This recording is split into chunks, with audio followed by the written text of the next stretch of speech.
summer.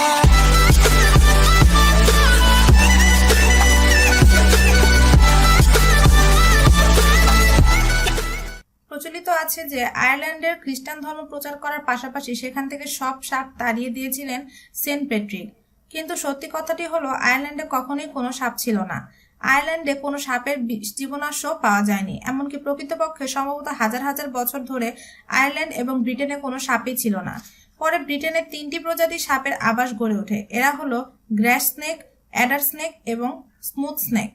কিন্তু কেন এমনটা হলো? বরফ যুগে আয়ারল্যান্ড এবং ইংল্যান্ড এতটাই হিমশীতল ছিল যে সাপের মতো কোনো ঠান্ডা রক্তের প্রাণী বাসের উপযোগী ছিল না দেশ দুটিতে। কিন্তু এরপর 10,000 বছর আগে হিমবাহ স্থানান্তরিত হলে ভূমি জেগে ওঠে এবং ইউরোপের সঙ্গে আয়ারল্যান্ড ও ইংল্যান্ড যুক্ত হয়। এ সময় বাদামি ভাল্লুক, বন বিড়াল এবং বন্য শূকর আয়ারল্যান্ডে গিয়ে বসতি গড়ে তোলে।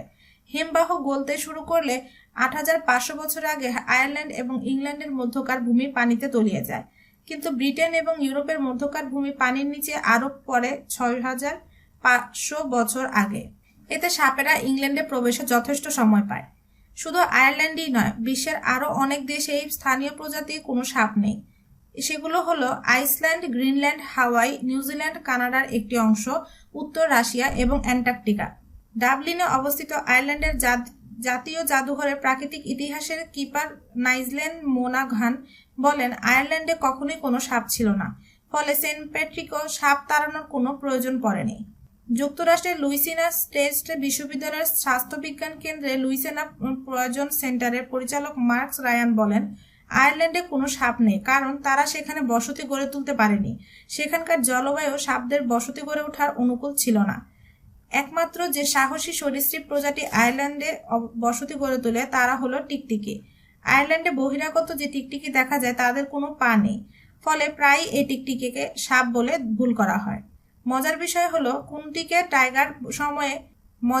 হলো কেল্টিক টাইগারদের সময় ভিনদেশ থেকে আসা সাপ পোষাটি আয়ারল্যান্ডে একটি মজাদার প্রতীক ছিল। কিন্তু অর্থনৈতিক অবস্থা খারাপ হয়ে আসলে ব্যয়বহুল হওয়ার কারণে লোকে সাপ পোষা বাদ দেন। আরেকটি মজার বিষয় হলো আয়ারল্যান্ডের লোকেরা স্বভাবগতভাবে সাপকে ভয় পান এবং লোকে সাপকে অশুভ এবং নোংরা প্রাণী হিসেবে গণ্য করেন।